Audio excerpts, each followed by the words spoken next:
দাঁড়ালো কবি, তখন জলকে ধারুণ পলকে হৃদয়ে লাগিল দোলা, সকল দুয়ার খোলা, কে রোদে তাহার বজ্র কণ্ঠধ্বনি।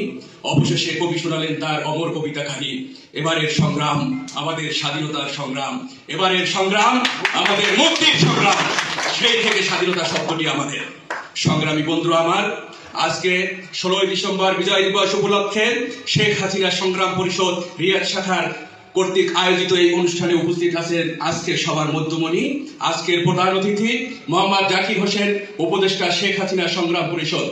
আজকের সভায় সভাপতিত্ব করবেন মোহাম্মদ ইসাউল্লাহ মুন্সি, সভাপতি শেখ হাসিনা সংগ্রাম পরিষদ রিয়াদ শাখা।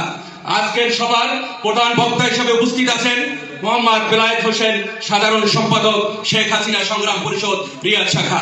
আজকের সভায় সঞ্চালনার দায়িত্বে রয়েছেন আমাদের মঠবাড়িয়া উপজেলা পৌরসভার যুবলীগের সংগ্রামী সভাপতি জনাব তৌহিদ আহমেদ মাসুম, যুগ্ম সাধারণ সম্পাদক শেখ হাসিনা সংগ্রাম পরিষদ রিয়াদ শাখা। সম্মানিত উপস্থিতি, যেহেতু আগেই নীতি নির্ধারণ করে দিয়েছে সময় 2 মিনিট, আমি 1 মিনিট বাড়িয়ে একটু, যেহেতু 16ই ডিসেম্বর উপলক্ষে আলোচনা, মুক্তিযুদ্ধ উপলক্ষে আলোচনা, তার একটি ছোট্ট গল্প আপনাদের শোনায়।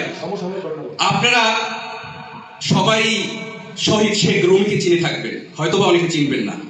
তখন মুক্তিযোদ্ধার ডাক শুরু হয়ে গেছে। শহীদ শেখ রুমি তৎকালীন আমাদের যে বুয়েট ইউনিভার্সিটির একজন ছাত্র ছিলেন। মুক্তিযোদ্ধার ডাক শুনে বিধবা মায়ের কাছে দৌড়ে আসে, এসে বলে, মা, দেশে তো স্বাধীনতার ডাক এসেছে, আমি যুদ্ধে যেতে চাই। কয়, কেন বাবা? বলে, মা, আজ আমার এই দেশ মাতৃকা বড়ই বিপদে, তাকে উদ্ধার করার জন্য আমার যুদ্ধে যেতে হবে।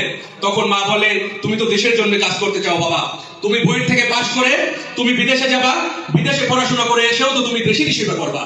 তখন শহীদ শেখ রুমি তার মাকে বুঝাতে সক্ষম হয় অনেক অনুনয় বিনয় করে, যে মা, আমি যদি বিদেশে যাই আর বিদেশের মাটিতে বসে দেখি যে মুক্তিযুদ্ধের এই বিপক্ষের শক্তি সকলের মতো ঘুটে ঘুটে আমার এই দেশকে খাচ্ছে, তখন বিবেকের তরবারিতে তো আমাকে বারবার আঘাত করবে মা, সেই কষ্ট আমি কিভাবে সহ্য করব?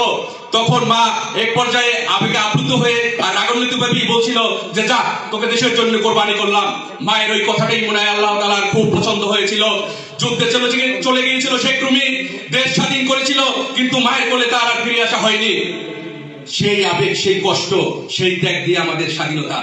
আর সেই স্বাধীনতার সাথে, সেই 16ই ডিসেম্বরের সাথে সৌদি আরব রিয়াদ আওয়ামী লীগ কি নির্মম পরিবেশ। স্বাধীনতার 54 বছর পরও আজকে 16ই ডিসেম্বর মুক্তিযোদ্ধারা ওই ইউনুস দালালের জেলখানায় বন্দী, আর জামাত শিবির স্বাধীনতার বিপক্ষের যে শত্রুরা, তারা আজকে বিজয় নিশান নিয়ে বিজয়